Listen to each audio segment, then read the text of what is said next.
సంస్మరణలు current affairs 1. Kapil Dev Prasad చేనేత పరిశ్రమకు మరియు బాబాబూటి చీరల పునరుద్ధరణకు చేసిన కృషికి గాను ప్రముఖ హస్తకళాకారుడు మరియు పద్మ అవార్డు గ్రహీత. బీహార్ షరీఫ్లోని బసవన్బిఘ గ్రామంలో మరణించారు. అతని మరణం స్థానిక సమాజాన్ని మరియు చేనేత ఔత్సాహికులను నిజమైన మార్గదర్శకుడిని కోల్పోయింది. 2. చిన్నతనంలో పోలియో బారిన పడి తన జీవితంలో ఎక్కువ భాగం ఇనుప ఊపిరితిత్తులో గడిపిన పాల్ అలెగ్జాండర్ 78 సంవత్సరాల వయసులో కన్నుమూశారు.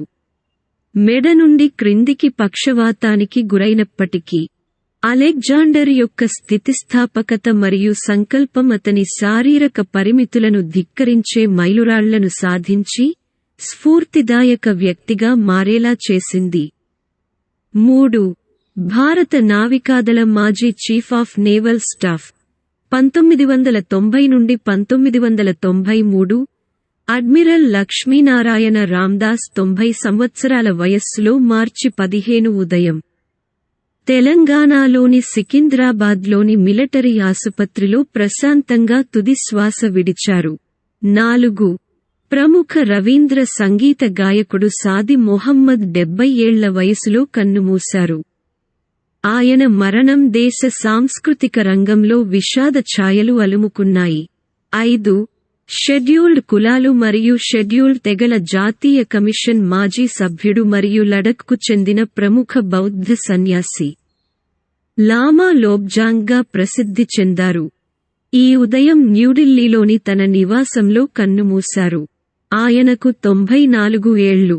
6. తమిళ ఎంటర్టైన్మెంట్ పరిశ్రమలో అత్యంత ప్రియమైన వ్యక్తి అయిన లక్ష్మీనారాయణన్ శేషు మంగళవారం మార్చి 26, 2024న చెన్నైలోని ఒక ప్రైవేట్ ఆసుపత్రిలో తుది శ్వాస విడిచారు.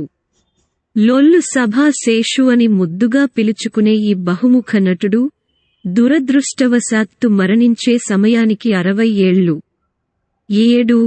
లూయిస్ గోసెట్ జూనియర్ ఉత్తమ సహాయ నటుడిగా అకాడమీ అవార్డును గెలుచుకున్న మొదటి నల్లజాతీయుడు, విచారకరంగా 87 సంవత్సరాల వయస్సులో మరణించాడు. అతని బంధువు నీల్ ఎల్ గోసెట్ మార్చి 29న అతని మరణాన్ని ధృవీకరించాడు. అతను కాలిఫోర్నియాలోని శాంటా మోనికాలోని పునరావాస కేంద్రంలో మరణించాడని పేర్కొన్నాడు. 8. ఆర్థిక శాస్త్రాన్ని ఎప్పుడూ అధ్యయనం చేయని, కానీ ప్రవర్తనా ఆర్థిక శాస్త్ర రంగంలో అగ్రగామిగా ఉన్న మనస్తత్వవేత్త డేనియల్ కాహ్నెమాన్ 90 సంవత్సరాల వయస్సులో మరణించారు. ఆర్థిక శాస్త్రంలో అధికారిక శిక్షణ లేనప్పటికీ నిర్ణయం తీసుకునే మనస్తత్వ శాస్త్రాన్ని అన్వేషించడంలో కాహ్నెమాన్ యొక్క అద్భుతమైన పని అతనికి 2002లో ఆర్థిక శాస్త్రాలలో నోబెల్ బహుమతిని సంపాదించిపెట్టింది.